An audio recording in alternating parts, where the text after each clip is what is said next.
我停下来！少爷，不能停啊！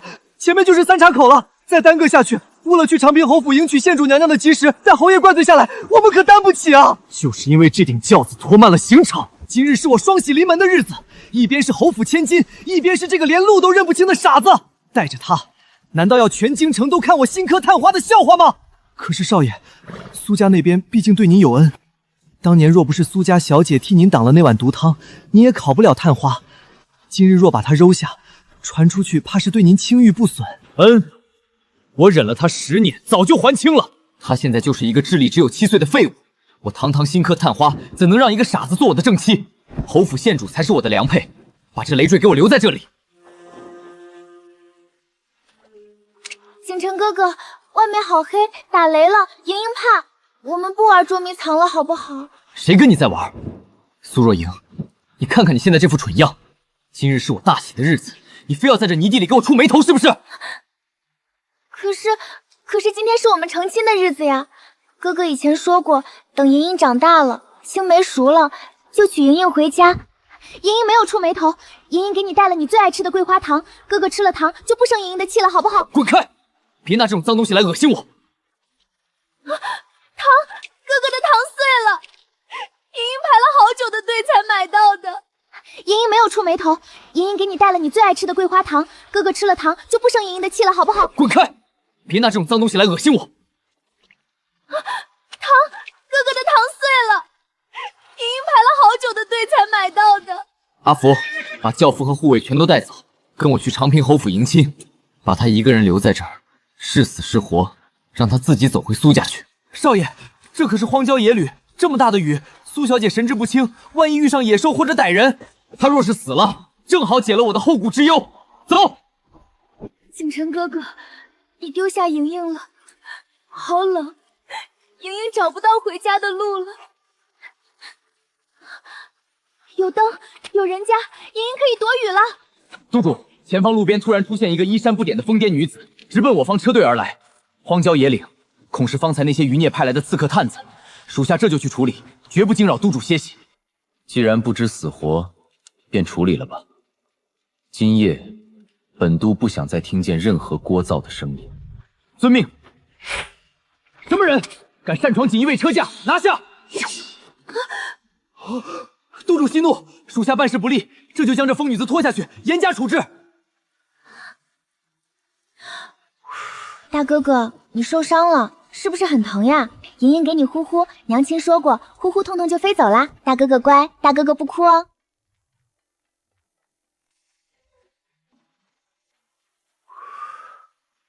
大胆狂徒，快放开督主！退下！本督让你动他了吗？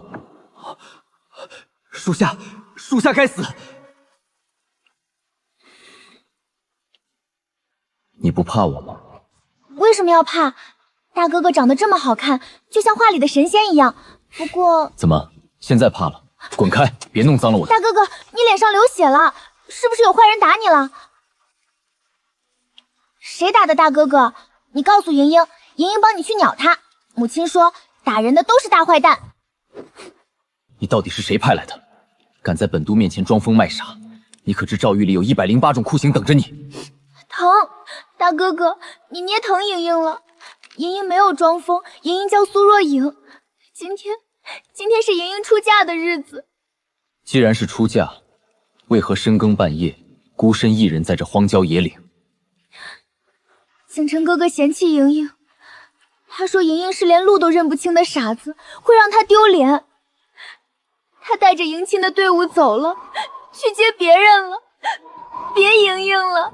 景琛哥哥，新科探花萧景琛。大哥哥你也认识他吗？你不能带莹莹去找他吗？莹莹答应过娘亲，长大了要嫁给他的。愚不可及，他把你当成破抹布一样丢在泥地里，你还要去？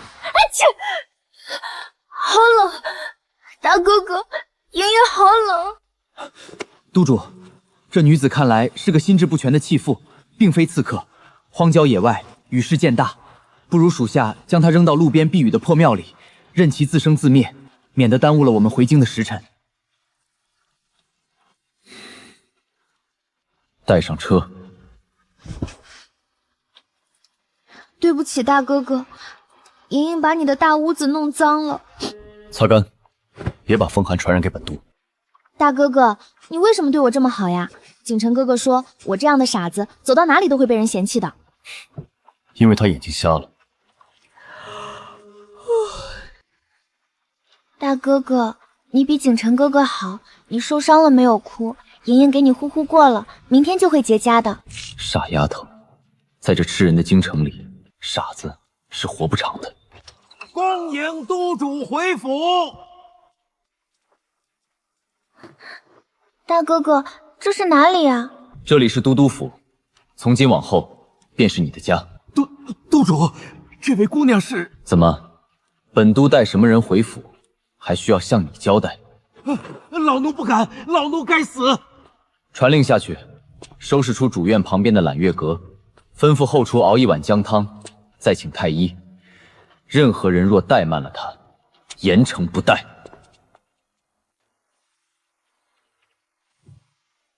哇，好漂亮的大屋子！娘亲没有骗莹莹，成亲以后就会住进全世界最漂亮的大屋里。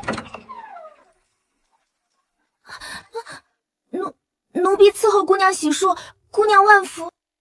你们怎么跪在地上呀？地上凉快，起来！大哥哥呢？就是昨天晚上把我带回来的那个长得很好看的大哥哥。回姑娘的话，督主此刻正在前院书房议事，督主吩咐了，姑娘醒了便用早膳，不许姑娘乱跑。哦，我知道了，娘亲说过，成亲以后要把我接回家的那个人，那大哥哥就是莹莹的夫君啦。姑娘慎言啊，这称呼可使不得，若是让督主听见了，奴婢们的脑袋就保不住了。我不怕，我要去找夫君。督主，昨夜我们在城外遭遇的刺客已经查明身份，是严相暗中蓄养的死士。老狐狸急了，传令下去，全城暗查，严相的那些爪牙，见一个杀一个。夫君，夫君！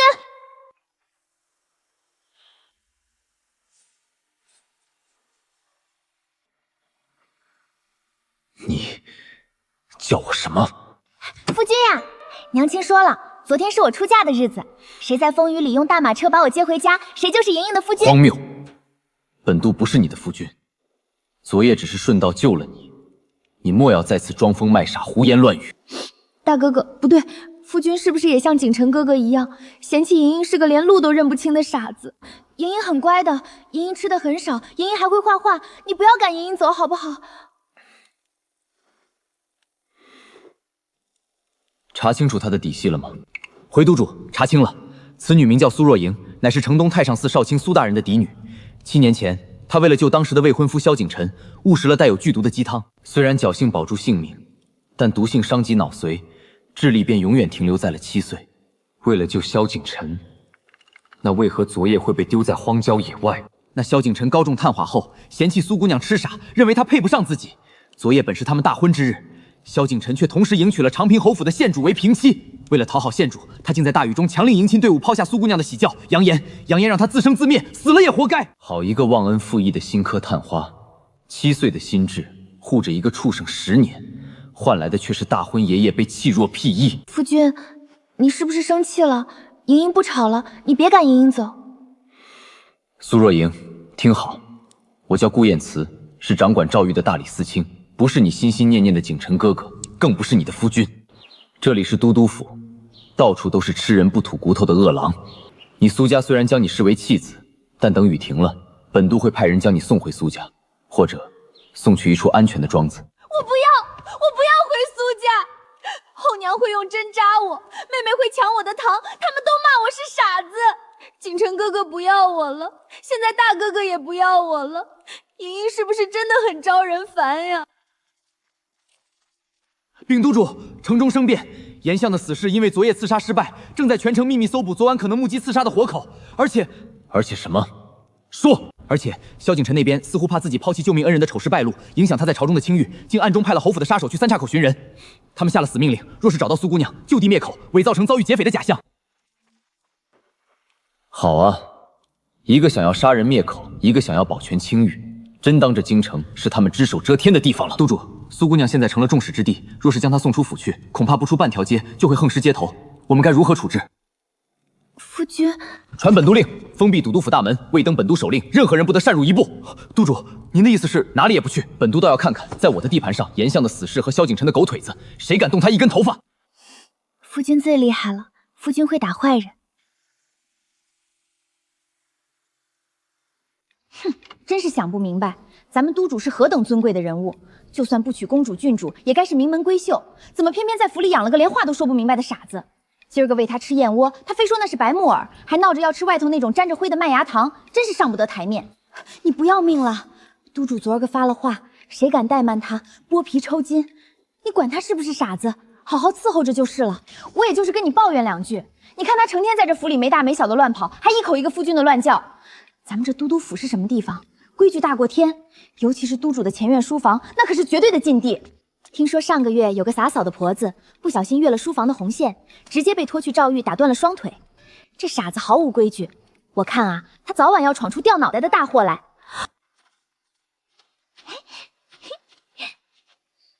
哇，会发光的小虫子，娘亲说过这是萤火虫，和莹莹的名字一样呢。小虫子，你别跑，来跟莹莹玩捉迷藏呀！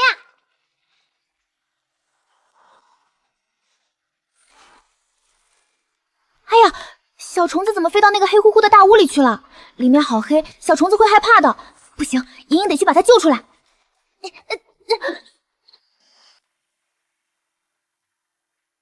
小虫子，你在哪里呀？莹莹来找你了。哎呀，闯祸了！这要是被后娘看见，肯定又要用针扎莹莹的手心了。什么人？找死！别打莹莹，莹莹不是故意的，莹莹只是想救小虫子。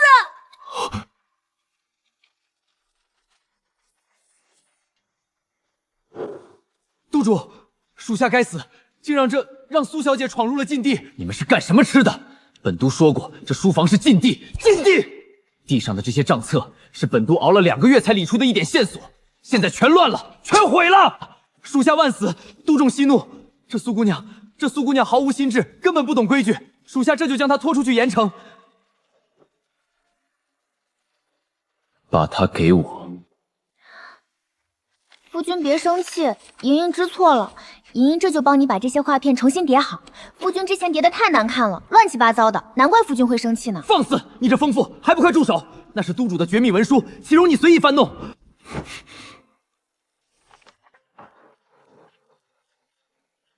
等等，都别动！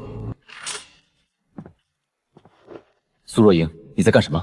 你把这些账册按照什么顺序摆放的？夫君，你看呀，这不是很简单吗？我把穿着红衣服的放在一堆，穿着绿衣服的放在一堆，穿着蓝衣服的放在一堆呀。娘亲教过莹莹，相同颜色的花朵要编在同一个花环里才好看。红衣服，绿衣服，督主，这账册全都是统一的牛皮纸封面，哪来的颜色之分？这傻子分明是在胡言乱语。红线是军饷，绿线是盐税，蓝线是科举舞弊的受贿金。原来如此，原来如此！严相那个老狐狸根本没有在账目数字里设下暗码，他用的竟然是最简单、最不起眼的装订线颜色来区分总账和分账。督主的意思是，严相故意把这些不同颜色的账册打乱年份混在一起。我们越是按照常理的年月去排查，就越是陷入死胡同。而这位苏姑娘，夫君，你是不是不喜欢莹莹叠的画品？要是你不喜欢，莹莹再重新叠，你别生气了，别把莹莹丢出去好不好？我没有生气，你叠的很好看。太好了，夫君笑了。夫君笑起来比画里的神仙还要好看100倍。笑了，火阎王居然笑了，而且还任由一个女人抱着他的腰没有拔刀杀人，这天是要塌了吗？今夜之事，谁若敢泄露半个字，杀无赦。属下明白，苏姑娘不仅没闯祸，还是咱们整个大理府的福星啊！苏若莹，也许你真的是上天派来破我这死局的变数。既然你叫我一声夫君，这京城里的锋刀双剑，本督便替你挡了。你是怎么伺候的？这茶水这么烫，是想烫死本县主吗？果然是寒门小户出身的穷酸书生，连端茶递水这种粗活都做不好，笨手笨脚，简直倒人胃口。县主息怒，都是小生的错。小生想着这蒙顶甘蓝需用滚水冲泡才出香味，一时心急忘了室温。县主若是烫着了，小生这就去请府医来瞧瞧。哼，免了。看见你这副上赶着巴结的寒酸样，本县主就觉得丢人。我告诉你，虽然我父亲看中你新科探化的身份，让你入赘侯府做了我的平妻，但在我眼里，你不过就是侯府养的一条会读书的狗。县主说的是，能入赘侯府伺候县主，是小生8辈子修来的福分。小生这就去门外候着，等县主梳洗完毕，再陪县主去向侯爷请安。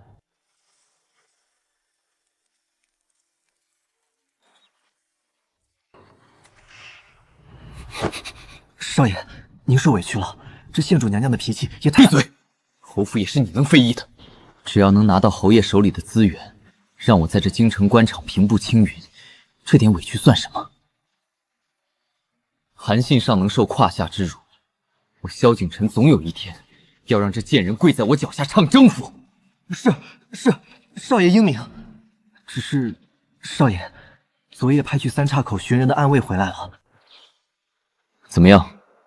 那个傻子处理干净了吗？绝不能让别人知道我抛弃糟糠之妻。回少爷，暗卫说他们到了三岔口，只看到满地的泥泞和马蹄印，根本没见到苏家大小姐的影子。没找到？那傻子智力只有7岁，连左右都分不清。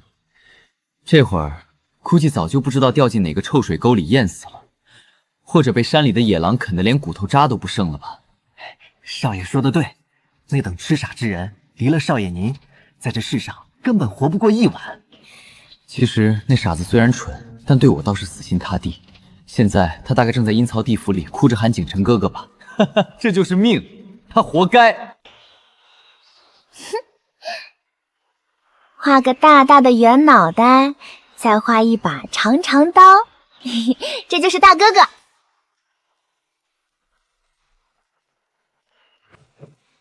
禀督主，岭南快马加鞭送来的岁贡妃子笑荔枝到了。圣上感念督主彻查官银案有功，特意将宫中仅有的2筐赏了1筐给咱们都督府。这荔枝用冰块镇着，一路800里加急，新鲜的就像刚从树上摘下来的一样。打开。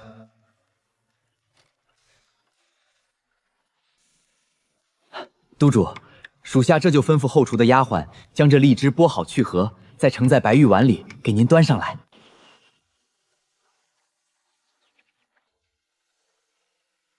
苏若莹，过来。夫君，你叫莹莹呀？莹莹刚才画了一幅你的画像，可威风啦！夫君，这是什么呀？红彤彤的，像小灯笼一样，是给莹莹吃的吗？这叫荔枝，想吃？想吃，莹莹最喜欢吃甜甜的东西了。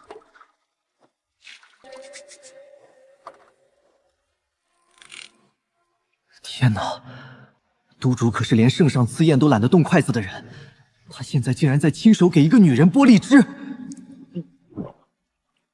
这还是那个掌管赵玉杀人不眨眼的活阎王吗？张嘴。好甜呀！夫君，这个小灯笼果真好吃，比桂花糖还要甜100倍。慢点吃，没人跟你抢，这整整1筐都是你的。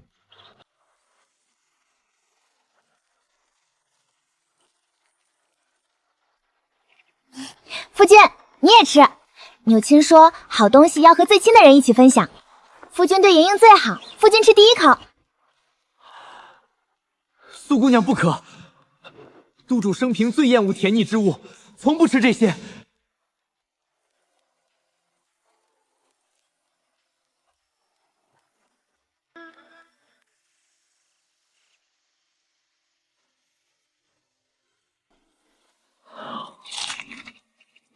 夫君，甜不甜？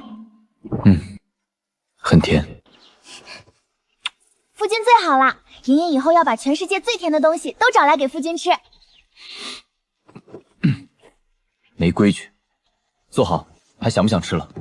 想。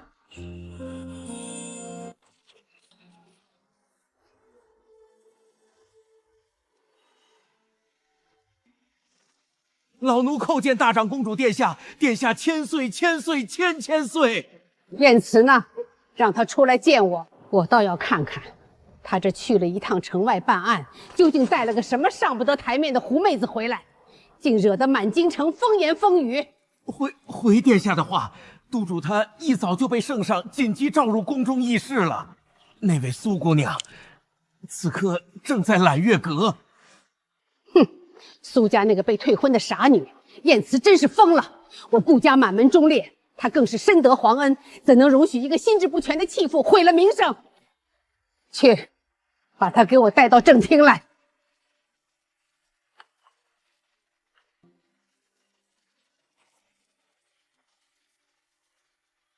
咦，老奶奶，你是谁啊？你怎么坐在夫君的位子上？放肆！见了长平大长公主殿下还不见礼，居然敢如此大呼小叫，成何体统？可是这里是夫君的家呀。夫君说，莹莹在家里想怎么玩就怎么玩，不用守那些奇奇怪怪的规矩的。夫君不知廉耻，谁是你夫君？燕慈是皇上器重的肱骨之臣，未来的国之栋梁。你一个连字都不认识几个，心智宛如3岁儿童的傻子，凭什么做他的正妻？你可知规矩2字怎么写？莹莹不会写规矩，但是莹莹知道夫君是全天下最好最好的人。他给莹莹吃好吃的荔枝，还不嫌弃莹莹笨，莹莹也会对夫君好的。我不管燕慈是怎么被你迷了心窍，既然进了我顾家的门，就得守我顾家的规矩。李嬷嬷，带她去偏厅，拿一本女诫给她，让她给我安安分分地抄上10遍，抄不完今晚就不许吃饭，也不许睡觉，让她好好学学什么是3从4德，什么是名门闺秀的体统。苏姑娘，请吧。抄书就抄书，莹莹会画画，莹莹不怕。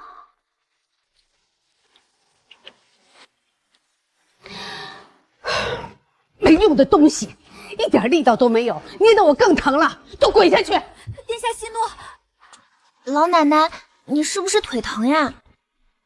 苏姑娘，你怎么跑出来了？女诫抄完了吗？竟敢惊扰殿下休息！你又来添什么乱？若是没抄完，就给我滚回偏厅去！老奶奶，你看，莹莹抄完了。这画的是什么鬼画符？我让你抄女诫，你竟敢拿这些涂鸦来糊弄我！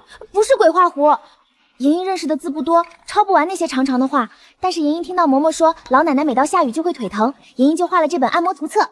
你看，这个小黑人是莹莹，这个小红人是老奶奶。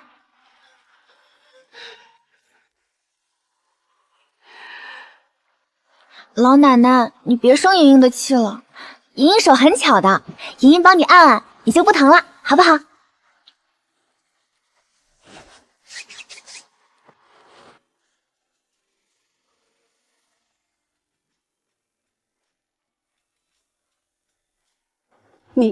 你不恨我罚你？傻孩子，燕慈没有护错人。谁敢动他？这毛毛胀胀的，成何体统？还不快把刀收起来，别吓着我的乖孙媳妇儿！夫君你回来了，老奶奶给的糕糕比荔枝还要好吃哦。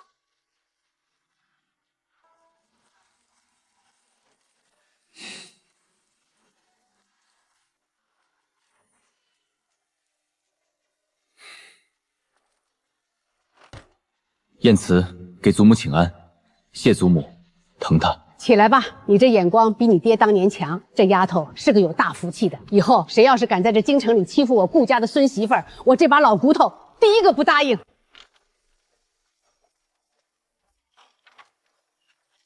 们好大的胆子！这里是锦衣卫总督府，没有督主的手令，任何人不得擅入。你们敢硬闯，不要命了吗？哼，小丫头片子，老夫乃是当朝严丞相府上的大管家，今日前来是奉了丞相大人的命令，特地来给你们家新过门的夫人送贺礼的。督主早有严令，顾府从不收受任何外客的礼单。管你是谁家的大人，请速速离开，否则我们就要叫侍卫了。哼！敬酒不吃吃罚酒，老夫今日是来见顾夫人的，轮不到你们两个贱婢插嘴。翠儿、柳儿，你们在跟谁吵架呀？吵得莹莹都画不好小乌龟了。哎呦，这位就是顾夫人吧？果然是天生丽质，宛如仙女下凡啊！小人是严相府的管家，特地来给夫人请安的。你打扰我画画了。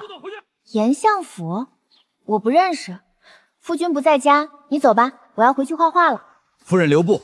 夫人既然喜欢画画，那小人今日可是送对东西了。我们家丞相大人听说夫人天真烂漫，特意备了2份薄礼，想请夫人赏个脸收下。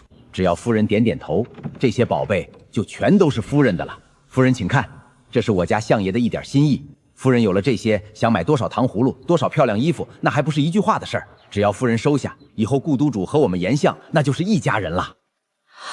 这严相分明是想趁着督主不在，把受贿的罪名强行扣在心智不全的夫人头上。只要夫人点头收了，明天严相就能在朝堂上参督主一本贪污受贿。夫人，不能收，这是坏人下的套啊！这是什么呀？黄锃锃的，像硬邦邦的石头，不能吃又不能玩，一点都不好看，我不要。果然是个没见过世面的真傻子。金子太俗，夫人不喜欢也是自然。那夫人看看这个，这可是真正的绝世珍宝。夫人，这可是前朝华圣的真迹《香水气神图》，我家相爷可是割爱相赠。夫人既然爱画，想必一定会喜欢。他为什么在哭呀？夫人好眼力，这正是此画的最高境界，叫做凄美。夫人，您是不是觉得这画绝妙至极？只要您一句话，小人这就把它挂在您的房里。不好，一点都不好。娘亲说过，哭起来的女孩子最可怜了。莹莹不喜欢这幅画。顾夫人，这可是相爷亲自送来的大礼，可由不得您喜欢不喜欢。您要是不要，那就是不给我们丞相大人的面子。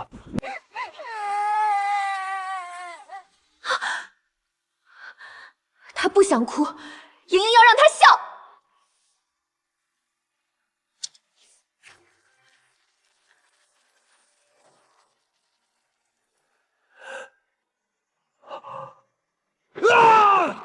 你这个疯妇，你这个不知死活的傻子，你知不知道这是什么？这是价值10座城池的真迹，你竟然把它毁了！你这蠢猪，你拿命来赔！哎呦，我的手断了！谁借你的胆子，敢在都督府对我顾燕慈的夫人大呼小叫？督主，是你的夫人欺人太甚。我家相爷好心送来前朝华圣的真迹，说是苏若莹今日接了这画和金子，明天就会以贪墨罪下狱。夫君，我是不是闯祸了？这个傻丫头，误打误撞的破了严相那个老狐狸精心布下的死局。没有闯祸，我家夫人画的极好，那画中人原本愁眉苦脸，实在晦气。督主，你这是指鹿为马，被他画成了这副鬼样，你竟然说好！本都说好，他就是稀世奇珍。本都说他晦气，他连擦鞋的破布都不如。来人，属下在。把这群不知道规矩的狗东西，连同他们带来的这些破铜烂铁，给本都全都扔到大街上去。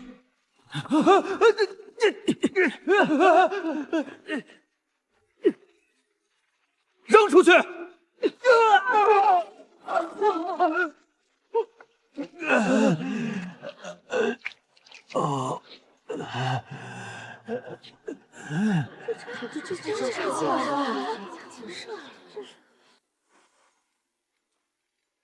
手酸不酸？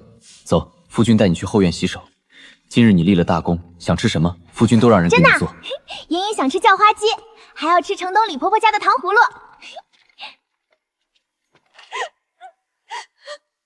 疼，好疼，脑袋里好像有好多好多虫子在咬莹莹。夫君，你在哪里？若莹，你怎么了？哪里疼？夫君，莹莹的头好痛，像要裂开了一样。是不是莹莹今天吃太多糖，老天爷惩罚莹莹了？来人，滚去把全京城最好的大夫都给我绑来！一炷香内若是不到，全给本都提头来见！作孽呀！这丫头7岁那年中的乃是西域奇毒枯骨散，此毒极其阴毒，不伤五脏六腑，专攻脑髓经脉。当年虽然侥幸保住了一条命，但这余毒却如复古之躯，在这丫头的脑子里盘踞了整整10年。如今毒性开始反噬，这头疼之症以后只会越来越频繁，直至变成一个彻头彻尾的活死人。活死人！本都把你找来，不是听你说这些废话的，我要你治好他。要什么名贵药材，哪怕是皇宫大吏的千年雪莲，本都也给你弄来。治不好他，本都拆了你的药王谷。督主息怒，老朽既然号称神医，自然有解毒之法，只是什么？说。只是这拔毒之法极其痛苦，需要连续99、81天，每日用极热的滚水熬制药浴，让夫人浸泡其中。同时，老朽要用72根3寸长的银针刺入夫人头部和周身的大穴，逼出毒血。这其中的痛苦犹如剥皮剔骨，万蚁噬心，寻常7尺男儿尚且难以忍受，更何况是一个心智只有7岁的娇窈小丫头。她若是在施针途中痛得挣扎乱动，银针一旦错位，立刻毙命。准备药浴，只要能救她，任何后果，本都来担。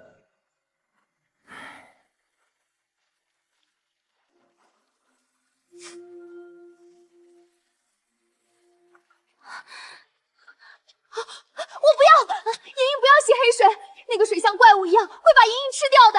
那个爷爷手里拿的针好长，比后娘扎莹莹的针还要长，会死的，莹莹会死的。夫人，您听话，泡了药水，您的头就不会疼了。我不要，你们走开，我要找夫君，夫君救命，有坏人要扎莹莹。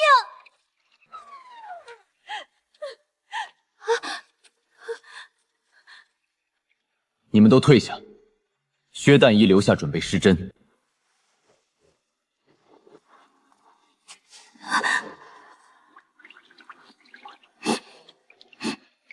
若莹，乖，看着我。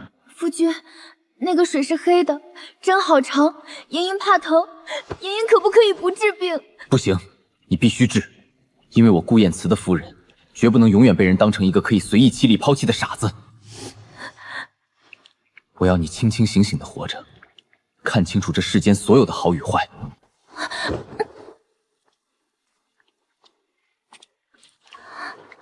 你看，水虽然热，但不会吃人，有夫君在，没什么好怕的。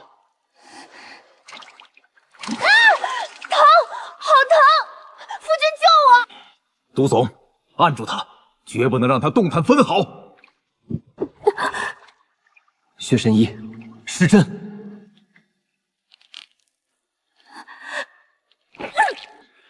别管我，继续扎！夫君，莹莹咬疼夫君了。别怕，若莹，疼就咬我。从今往后，夫君替你扛。你只要躲在我的身后，做一辈子快快乐乐的小耍子，或者做着全天下最尊贵的诰命夫人。莹莹不怕，莹莹也要长大。莹莹长大了，也要保护夫君。不让别人欺负你。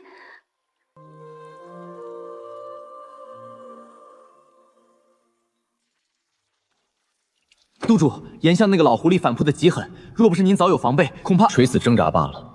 告诉下面的人盯紧严府，他想玩命，本都就陪他玩到底。督主，您已经连续5天5夜没有合眼了，您快回府歇息吧。备马回府。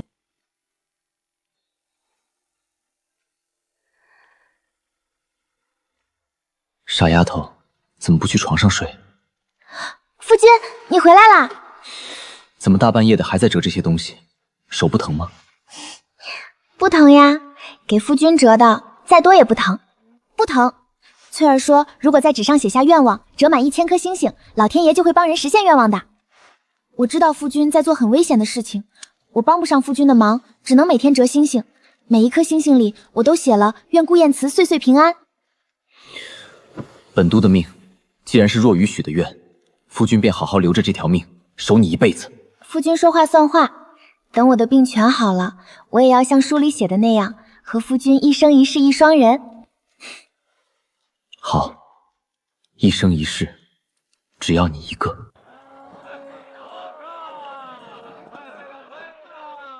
夫君，你看那个兔子灯好可爱，还有那个画着牡丹的，比皇宫里的还要漂亮。慢点跑，别摔着。喜欢哪个，夫君都给你买下来。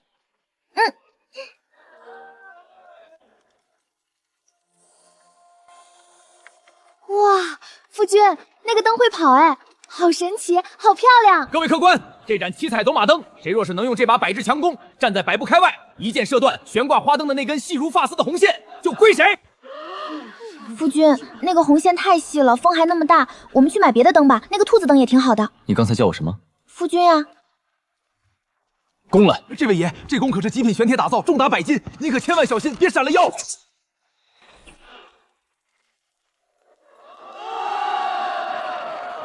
简直是神箭手啊，太厉害了！全京城最美的灯，只配全京城最美的姑娘，喜欢吗？夫君，这盏灯很美，但是在若莹心里，夫君比这世上所有的灯，所有的星星都要耀眼。你是死人吗？没看到这鹿肉已经凉了，还不快去给本县主换一盘热的来？跟个木头桩子似的煮在这里，真是丢尽了我们长平侯府的脸。县主息怒，微臣这就去换。只是这大殿之上，皇上尚未驾临，微臣若是随意走动，怕是与礼不合，两人非议。非议？你一个靠着入赘才爬上来的寒门书生，有什么脸面怕人非议？让你去你就去，难道还要本县主亲自伺候你不成？是，微臣这就去。贱人，仗着侯府的权势，竟然如此折辱我。若是当年那个傻子还在，只要我咳嗽一声，他都会急得掉眼泪，把最好的吃食双手捧到我面前。那个蠢货虽然傻，但至少对我百依百顺。皇上驾到！大理寺卿兼锦衣卫都督顾燕慈顾大人到！天哪，我没看错吧？顾督主竟然牵着一个女子的手。夫君，这里好多人，他们为什么都盯着我们看？别怕，他们看你是因为我家夫人今日是这大殿上最美的女子。跟紧我。不可能，这绝对不可能！苏若莹，那个连话都说不清楚的傻子！你发什么疯？御前事宜，你是想害死长平侯府吗？这不可能，他是个心智只有7岁的傻子。顾燕慈是什么人？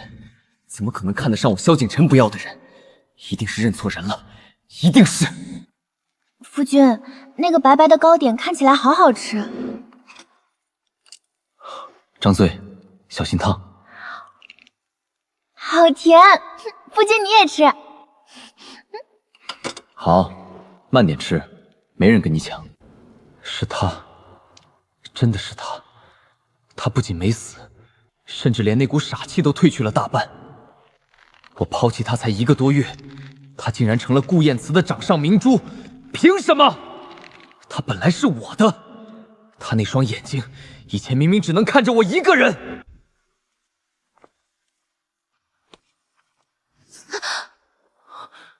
若莹，真的是你？你认识我？若莹，你怎么了？我是你的景琛哥哥呀，你不认识我了吗？我们从小定了娃娃亲，你说过长大了要嫁给我的。那晚大雨，我不是故意要抛下你的，是侯府逼我的，我快疯了，你知不知道？我想起来了，你是那个把我的桂花糖打飞进泥水里，还骂我是累赘的坏人。我不是你的未婚妻，我只有一个夫君，他叫顾燕慈。你是个坏人，你走开，我要回去了。夫君找不到我会着急的。站住！你不准走！你本来就是我的女人，顾燕慈算什么东西？你才是什么东西？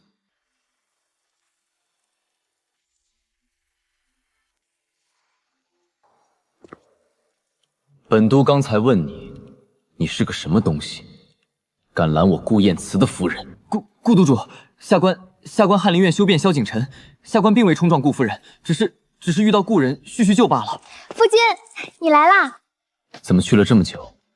可是这不长眼的东西吓到你了？夫君，我不认识他，他突然跳出来拦住我的路，还说一些奇奇怪怪的事，还要伸手抓我。他是个坏人，我不想看见他。听见了吗？我夫人说不想见到你。顾督主，你休要被他现在的样子骗了，你根本不知道他以前是什么样。我与他自幼相识，指腹为婚。7岁那年，他为了救我，喝下了毒汤，变成了智力只有7岁的傻子。这10年，他满心满眼都只有我一个人。他今日能被你哄骗，不过是因为心智不全。他真正爱的人是我。你骗人！我救你，是因为我7岁的时候觉得人命关天，你嫌弃我是傻子，在大雨天把我丢在荒郊野外的时候，那份救命之恩就已经还清了。我以前是不聪明，但我现在知道，谁对我好，谁在利用我。你根本不爱我，你只是受不了那个被你丢掉的累赘，现在过得比你好而已。你的病，你的神智真的恢复了。若愚，既然你清醒了，你就更应该知道我们这10年的情分有多深啊！那晚是安乐县主逼我的，我心里是有你的。你跟我走好不好？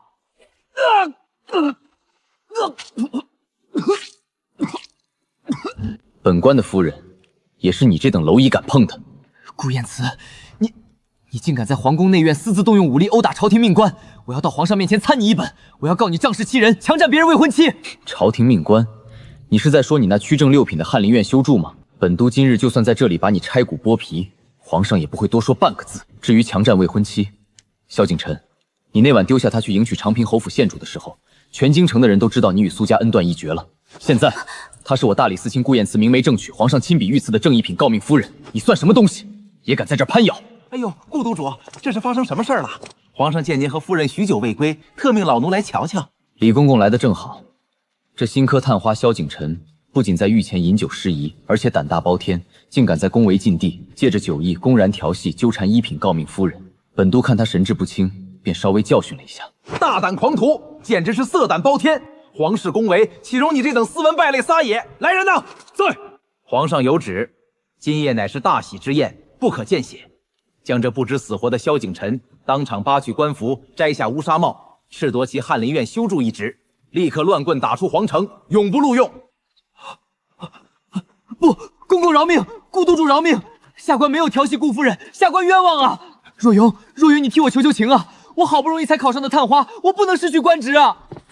你丢下我的时候也是这样头也不回的。夫君说的对，做了坏事就一定要受到惩罚。顾督主，这等污秽之人已经清理干净了，没惊扰到夫人吧？皇上还在大殿等着您2位呢。有劳李公公，本都与夫人随后就到。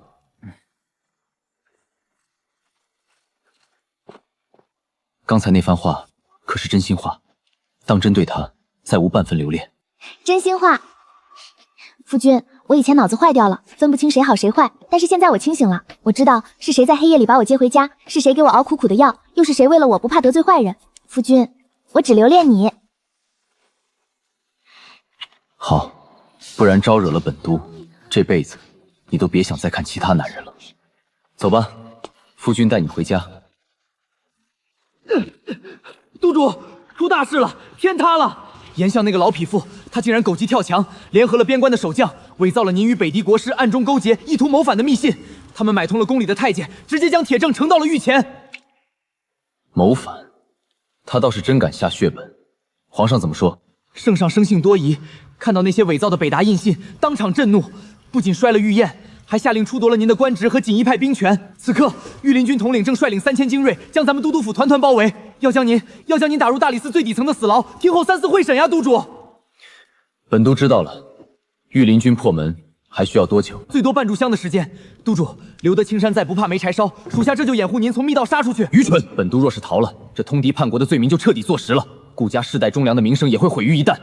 更何况，我若是成了通缉犯，他该怎么办？督主是想传我的死令，召集府内最精锐的30名暗影卫，不惜一切代价，通过后山密道，将夫人安全送到城外的隐仙山庄。那里有我早年布下的迷阵和机关，严相的人绝对找不到。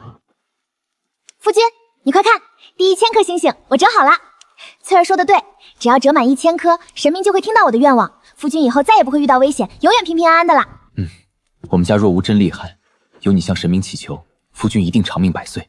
夫君，外面打雷了，你是不是很冷？为什么你的衣服都湿了？夫君不冷。若莹，外面雨下的太大，我们要玩一个捉迷藏的游戏。你先把这碗甜汤喝了，喝完之后就会有几个大哥哥带你去一个很好看、有很多萤火虫的山庄里躲起来。我不去找你，你千万不要出来，好不好？捉迷藏，可是外面的雷声好吓人，我不想去别的山庄，我想和夫君待在一起。夫君去哪里，若莹就去哪里。乖，听话。这次捉迷藏不一样，如果你留在这里，夫君就会输。你希望夫君输给坏人吗？不要，夫君最厉害，夫君不能输。那就把汤喝了，去山庄里乖乖等我。好甜，夫君，一定要快点找我，不然我会害怕的。对不起，若莹，这次夫君可能要失约了。督主，御林军已经开始撞击正门了，夫人必须立刻撤离。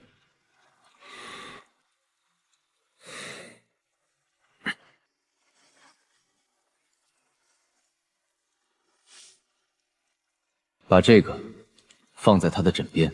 通敌谋反乃是诛九族的死罪。这封放弃书上有我的私印和京兆尹的官衙大印，日期是10天前。从法理上讲，他已经不是我顾家的人了。无论我定什么罪，都牵连不到他。督主，您这是连最后的一点念想都要斩断啊！夫人若是醒来看到这个，她该有多伤心？伤心总比跟着我这乱臣贼子一起掉脑袋好。记住，若我死在狱中，这放弃书便是他的护身符。若严相的人追来，你们这30暗影，就算流尽最后一滴血，也要护他周全。带他走，立刻！属下誓死保护夫人。督主保重。圣旨到！大理寺卿兼锦衣卫都督顾燕慈涉嫌通敌叛国，意图谋反，罪恶滔天，即刻剥夺一切官职爵位，收押至大理寺天牢底层死狱，听候发落。钦此。顾燕慈，你已是阶下之囚，还不速速束手就擒？若敢反抗，格杀勿论！所有锦衣卫听令，收刀。督主不可啊！进了死牢，严相一定会把您折磨得生不如死的。这是命令，收刀。本都还没有输。严相以为把我弄进死牢就能只手遮天，他未免也太小看我顾燕慈了。想要我的命，就凭他还不够资格。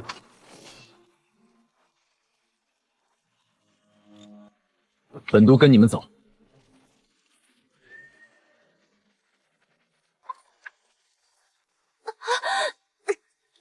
疼，好疼！夫人，薛神医说过，您脑中的余毒已经到了最后拔除的关头，加上今夜您情绪大悲大痛，这最后一次毒发的剧痛熬过去，您的心智就能彻底恢复了。夫人，你一定要撑住。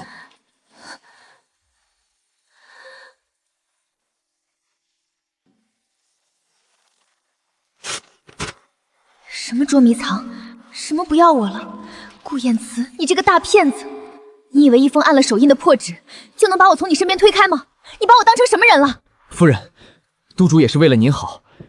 严相构陷督主通敌谋反，圣上震怒，督主此刻已经被打入死牢3次会审。这谋反是诛九族的死罪。督主留下这封日期提前的放弃书，是为了保住您的命啊！夫人，您这是做什么？那是督主用命给您换来的护身符啊！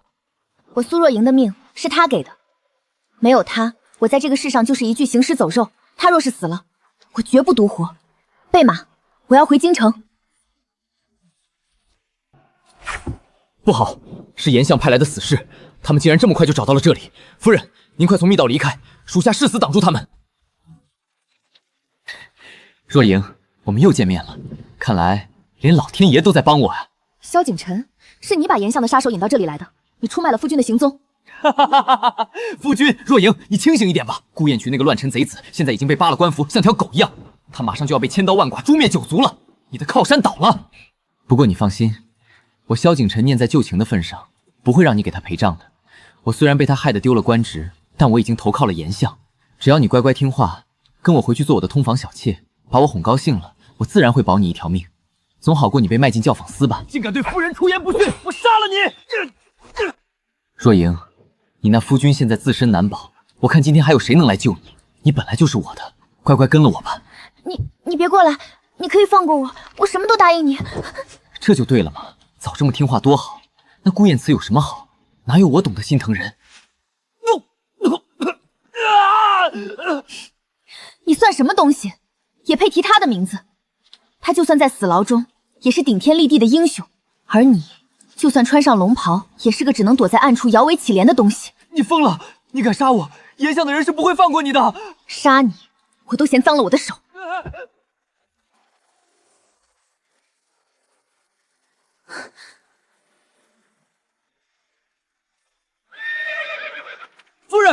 你要去哪儿？京城现在是天罗地网，您回去就是自投罗网啊！督主拼了命才送您出来，您不能回去啊！他教过我骑马，是为了让我在危险的时候能跑得更远。但他不知道，我学会骑马，是为了无论他被困在多深的地狱里，我都能回到他的身边。驾！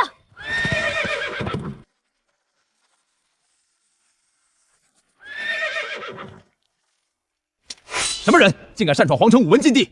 大理寺卿兼锦衣卫祖都之妻，正一品诰命夫人苏若莹，我要敲登文谷，面见圣上，为我夫君鸣冤。顾夫人，顾燕慈通敌叛国，这登文谷乃是太祖皇帝设立的奇冤之谷，大清朝祖制，凡敲登文谷者，必须先赤足走过10丈滚钉板。夫人千金之躯，走上去必死无疑，还是快回吧。祖宗之法不可废，请滚钉板。吐，滚钉板。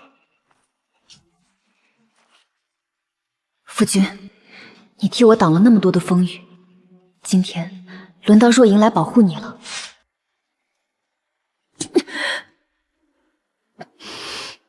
夫人，别走了，你的脚会废的，再走下去，你会没命的。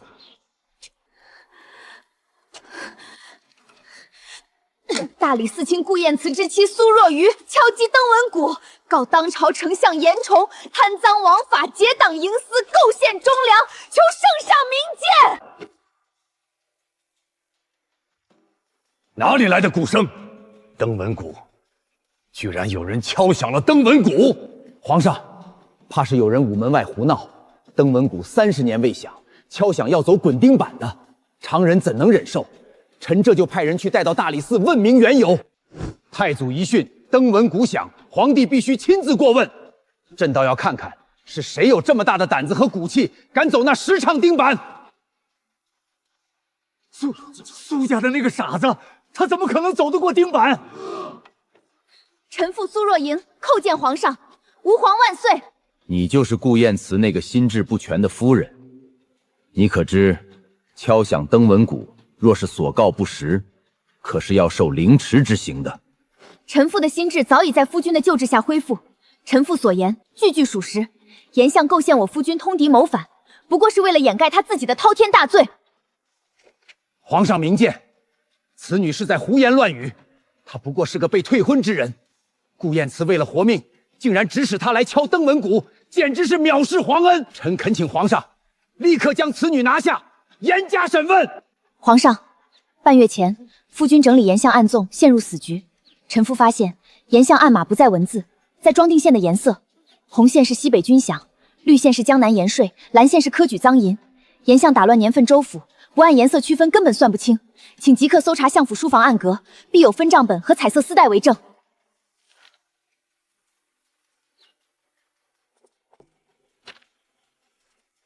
好你个严崇，还敢伪造边关密信，构炼朕的股肱之臣！来人，立即查抄相府！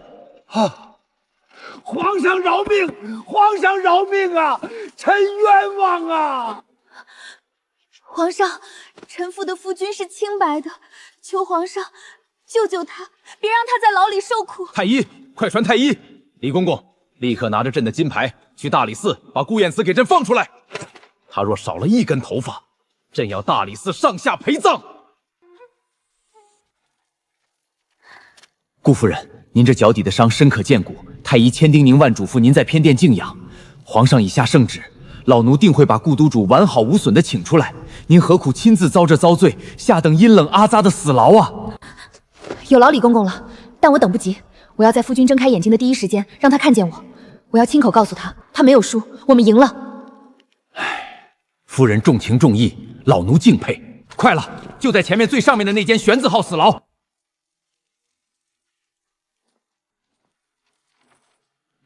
滚！告诉严嵩那老匹夫，这点手段也就给本督挠痒痒。想让本督画押认罪，让他自己下地狱来拿。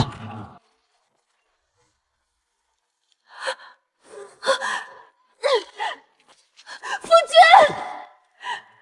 君，若莹，你怎么会在这里？尹安卫被吃掉了，我不是让他们把你送走吗？严相对你做了什么？顾督主，您受委屈了，严相已经倒台了。皇上查明了真相，洗清了您的冤情，特命老奴来宣释放督主，官复原职。你的脚怎么了？到底是谁伤了你？顾督主，你能喜人撕你的放弃书，单骑入京，在午门外硬生生赤足走过了10丈长的钉滚板，敲响了30年未响的登闻鼓，当着皇上和文武百官的面，拿出了严相贪腐的账册残页，把严相变得哑口无言呐！还不快给本都把这个该死的铁链打开！你这个傻丫头，你为什么傻？我给你的放弃书是保命的符，你怎么敢撕掉它？10翅钉板，那得有多痛啊！你怎么砍啊？若莹，你的神智……薛神医说的对，那最后一次毒发熬过去，我就能彻底长大了。我也不是那个只有7岁心智，连路都认不清的小傻子了。我记得你为我剥的荔枝，记得你带我看的走马灯，更记得你在这牢房外对我说的那句：“天塌下来你替我扛。”夫君，你就是我世界里的光。你被困在这暗无天日的死牢里，周围都是黑夜，所以我不能走，我必须回来。我来是为了给你点灯。现在天亮了。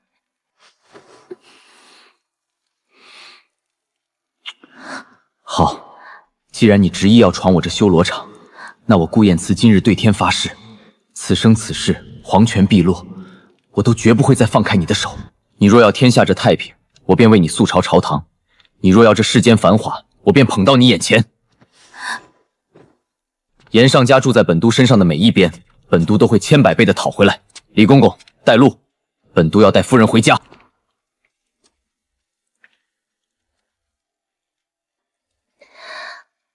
夫君，我们回家了。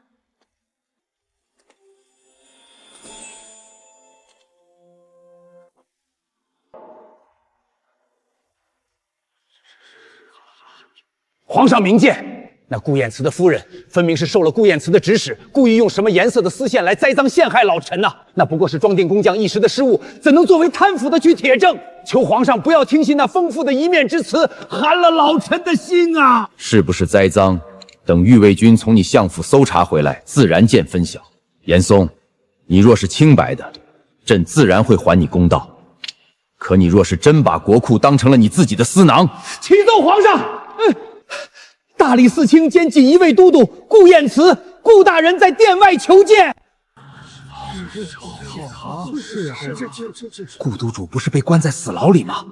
严相可是买通了死牢的狱卒，要对他动大刑的，他竟然还能站着上朝。选。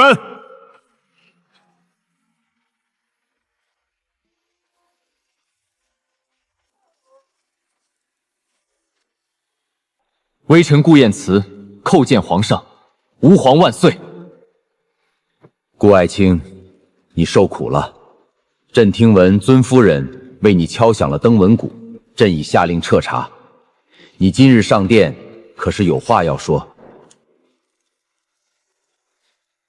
回皇上，微臣今日上殿，不仅是为了洗清微臣通敌谋反的冤屈，更是为了将这朝堂上的遮天巨讷彻底连根拔起。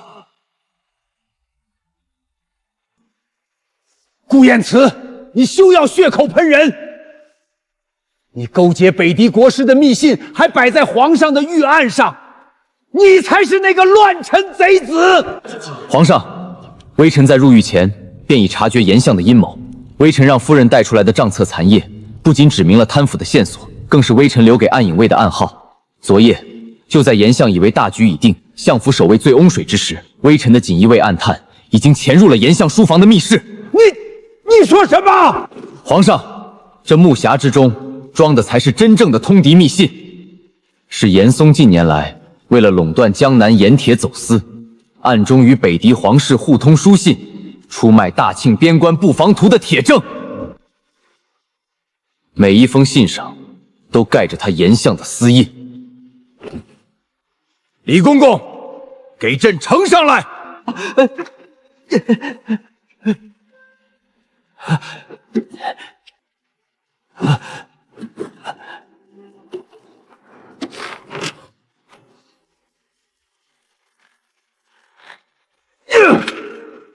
严嵩，你这狼子野心的老贼！你口口声声说顾燕慈通敌，原来真正出卖大庆江山，与北狄暗通嫖取的人是你！你不仅贪没国库，竟然还敢卖国求荣！皇上饶命！臣是一时糊涂啊，皇上。一时糊涂。为了掩盖你贪腐卖国的罪行，你不惜伪造证据，将脏水泼在微臣身上，甚至派死士去追杀微臣那手无缚鸡之力的妻子。严仙，你这等国之蠱虫，死10000次都不足惜！传朕旨意：严嵩贪赃枉法，通敌叛国，罪无可恕，即刻打入天牢，夷其3族，满门抄斩。其所有党羽交由大理寺与锦衣卫协同查办，绝不姑息。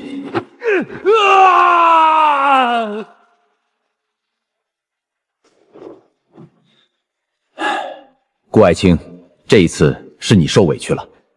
你查办逆党有功，朕重重有赏。从即日起，你官复原职，不仅执掌大理寺和锦衣卫，朕还要加封你为太次蟒袍玉带，入阁参政。微臣谢主隆恩，为大庆江山社稷，微臣万死不辞。爱卿的忠诚，朕自然知晓，但这件案子能有如此摧枯拉朽的转机，首功却并非爱卿。今日之事，最让朕震撼的，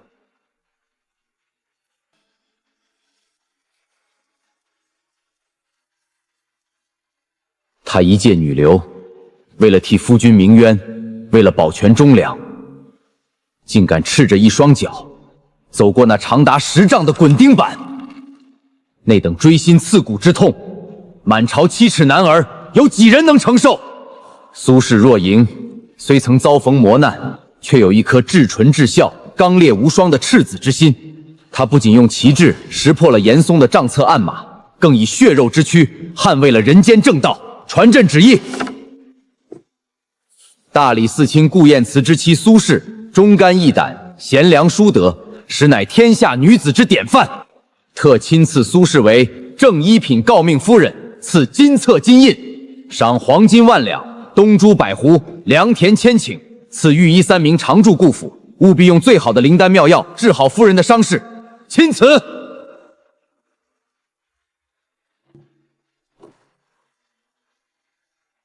微臣代内人苏若莹叩谢皇上天恩。哼，行了，别在朕面前装出这副镇定的样子了。你的魂儿怕是早就飞回府里去了，赶紧滚回去看看你的夫人吧。她若是伤了根本，朕唯你是印。微臣告退。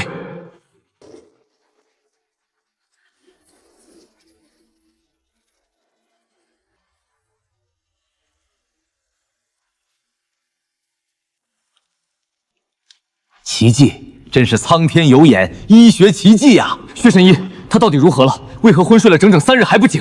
督主大喜，夫人这一觉乃是破茧成蝶的蜕变。之前老朽用银针和药浴，已替夫人拔出了7、8成的枯石散余毒，但最深处的心智之毒却始终差一口气。谁曾想，夫人为了督主，竟敢赤足走过10丈滚钉板，又在午门外声嘶力竭地敲响登云鼓，居然阴差阳错地冲破了夫人设想中最后受阻的经脉。夫人体内的残毒已随着那一通大汗和鲜血彻底排尽了。你的意思是，他的心智是？等夫人再睁开眼时，她便不再是那个心智停留在7岁的稚童了。这3日的昏睡，督主，您熬出头了。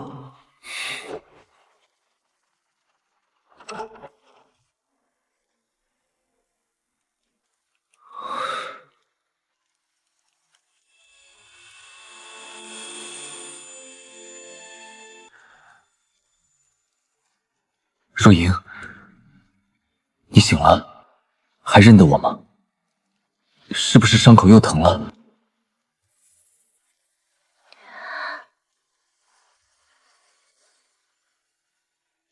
燕慈，你瘦了。你叫我什么？若莹，你的神智真的……我全都记起来了。7岁的我，12岁的我，现在的我，所有的记忆我都记得清清楚楚。我记得苏家的白眼，记得萧景琛在大雨中的抛弃，我也记得是谁在风雨交加的夜晚把我带回了家，是谁为了给我解毒，把手臂伸进滚烫的药水里任我撕咬？燕慈，你爱的是那个傻乎乎的莹莹，想以一个完整女人的身份，堂堂正正的爱你。无论你是7岁的日童，还是现在这般聪慧的模样，你都是我顾燕慈此生唯一的妻子，是我连命都可以不要的珍宝。都怪我，若我早一点杀了严嵩，若我没有留下那封放弃书，你就不会去走那10丈钉板。若莹，这伤疤也许一辈子都去不掉了，是我无能，护不住你。燕慈，你看着我，不要自责。若莹，这伤疤也许一辈子都去不掉了，是我无能，护不住你。燕慈，你看着我，不要自责。这双脚上的伤疤不是我的屈辱，而是我的军功章。你总说天塌下来你替我扛，可我是你的妻子啊！我不想永远躲在你的羽翼下，做一个只能看着你替我挡刀挡枪的废物。那10尺钉板是我自己选的路，我就是要让全天下的文武百官都看看，你顾燕慈的夫人不是个只会拖后腿的傻子。我就是要用我的血为你洗刷冤屈，为你证明。启禀督主夫人，内务府的总管太监到了，奉皇上口谕，特来为夫人送上1品诰命夫人的金册、金印，以及全套的诰命朝服。老奴携全府上下叩见正1品诰命夫人，贺喜夫人逢凶化吉，凤凰涅槃。叩见夫人，贺喜夫人。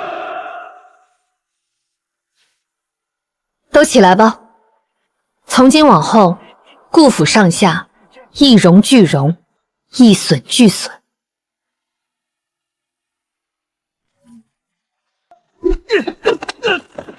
不，你们不能赶我走！我是县主的夫君，我是侯府的女婿啊！夫君，你也配？你若不是看在你新科探瓦的头衔上，本县主连看都不会多看你一眼。如今严相倒台，你不仅成了丧家之犬，还得罪了权倾朝野的顾燕慈。留着你，难道要让我们整个长平侯府跟着你一起陪葬吗？县主，我求求你，看在我们夫妻一场的份上，别赶我走！我现在身无分文，如果流落街头，我真的撑不下去了。让我留在侯府吧，我愿意做牛做马，我愿意端茶倒水。做牛做马？我侯府不缺你这种忘恩负义的人。当初你能为了攀附我，把救过你命的发妻弃之不顾，今日我长平侯府自然也能把你赶出去。来人，关门！若他再敢在门前纠缠，立刻赶出府门，不准再靠近。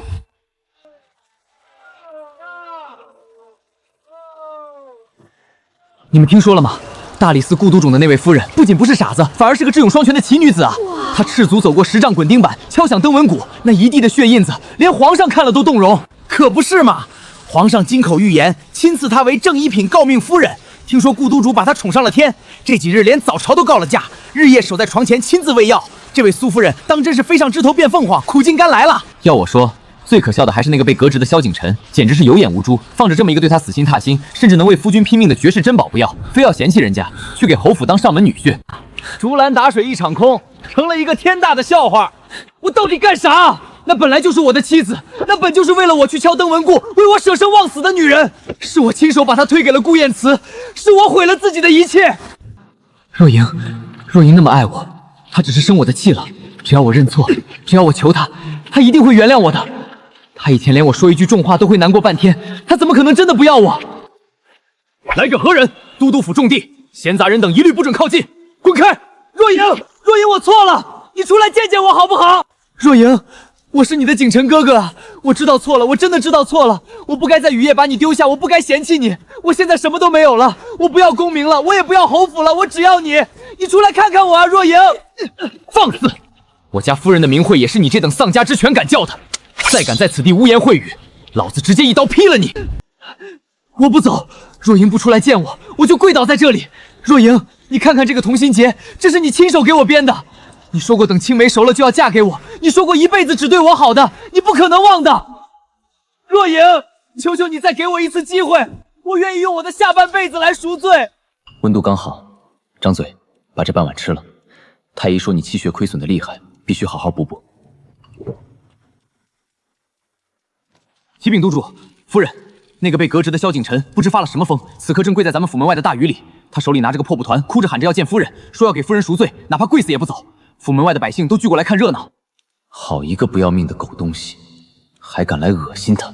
去，把他那张嘴给我缝上，手脚打断，直接扔进护城河里喂鱼，别脏了都督府门前的地。属下遵命。夫君，等一下。若莹，这种恶心的人不值得你费神，我来处理就好，你千万别为了他动气，伤了身子。我不动气，但是他既然把事情闹到了都督府门前，若只是打死他，说夫君你仗势欺人，更何况有些过去的烂账，有些他不切实际的幻想，只有我亲自出面，才能彻底干干净净的斩断。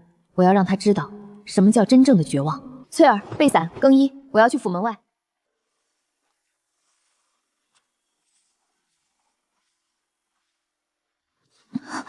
你的脚还不能下地，我抱你去。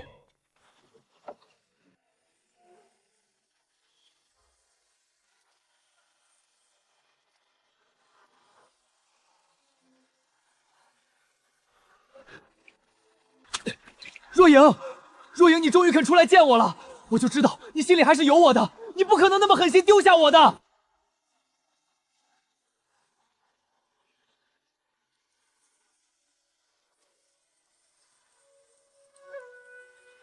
若莹，你看看这个，这是你当年亲手给我编的同心结啊！你为了编它，手指头被针扎出了10几道血口子。你说过，等青梅熟了，你就会嫁给我，我们一生一世都不会分开的。你忘了吗？你看看它呀！我没忘，那确实是我编的。对，你没忘。若愚，我错了，我真的知道错了。那晚我不该把你丢下，是侯府逼我的。我心里最爱的一直都是你。你跟顾燕慈和离好不好？我们重新开始，我下半辈子给你做牛做马。萧景晨，你不要再自欺欺人了。你今天跪在这里求我，不是因为你爱我，而是因为你被侯府赶了出来，你失去了一切，你变成了一个一无所有的废人。你只是受不了曾经任由你打骂嫌弃的傻子，现在过得比你好，甚至成了你高攀不起的人。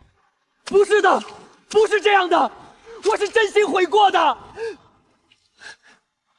若莹，这10年我对你难道没有一点好吗？你以前那么爱我，你现在怎么变得这么冷酷无情了？是啊，我以前那么爱你，可是我以前那么喜欢你，对你百依百顺，仅仅是因为那时的我智力只有7岁。7岁那年，我为你挡下那碗毒鸡汤，我们之间早就两清了。不是的，你不能这么算，我是你的未婚夫啊！那晚的3叉口，7岁的苏若莹就已经死在那场雨里了。现在的苏若莹是一个心智健全的成年人。你口口声声说你是被逼的，可燕慈在绝境时，她想的却是如何拼尽全力保全我的性命。带着你那些虚伪的悔恨，滚！我这辈子都不想再看到你。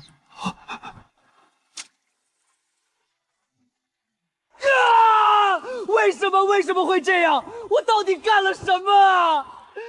把这个疯子丢出这条街，不准再让他靠近都督府100步之内。遵命。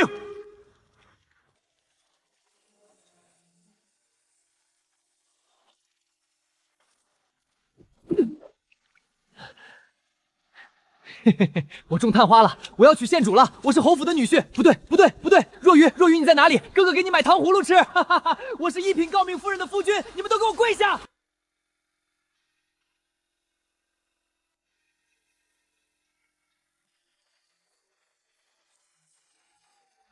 一书书到尾，2书白发齐眉，3书儿孙满地好孩子。当初你遭遇大难，在雨夜被丢了，谁能想到把你带回来的时候，这竟是我顾家祖上积德修来的天大福分。今日名正言顺的当家主母，祖母的疼爱，若莹铭记于心。若莹没有娘家，这几个月是祖母将若莹当成亲孙女一样护着，在若莹心里，你就是我的亲祖母。孩子。大喜的日子哭什么？这手镯是顾家历代主母传下来的信物。燕慈那小子之前觉得委屈了你，非要向皇上请旨，用他这半生积攒的赫赫战功和查案的龙力，换了一场大清朝100年来最盛大的婚礼。他是铁了心要让天下的女人都羡慕你。公主殿下说的对，夫人你不知道，督主为了今日，不过提前3个月就开始筹划了。那10里红妆的聘礼，从咱们顾府一直排到了皇城根下，连城外的驿道都铺满了红绸呢。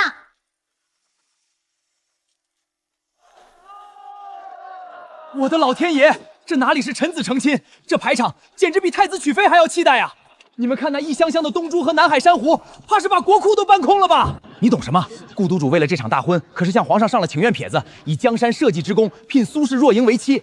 皇上不仅恩准了，还亲自添了64台御赐的嫁妆。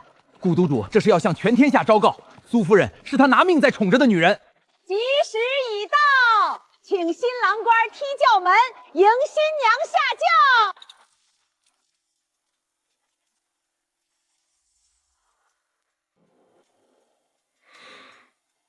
若英，夫君来接你回家了。哎呦，都主，这不合规矩啊！新娘子得自己跨火盆。本都的夫人，本都自己抱。这顾府的门槛，我替他跨；这前路的火盆，我替他踩。只要有我在，他这辈子都不需要再走一步难走的路。一拜天地，二拜高堂，夫妻对拜，礼成，送入洞房。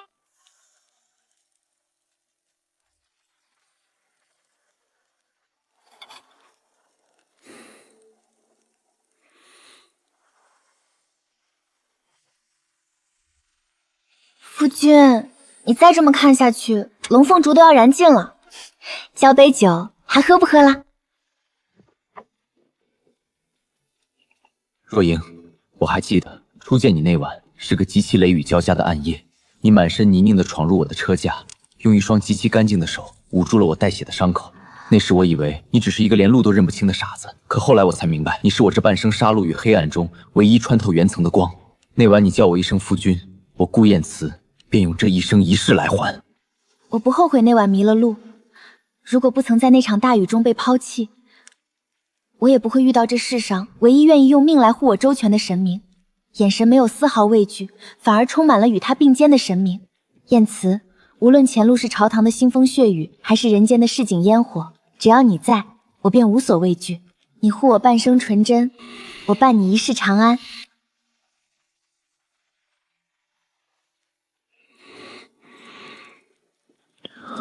夫人，余生请多指教。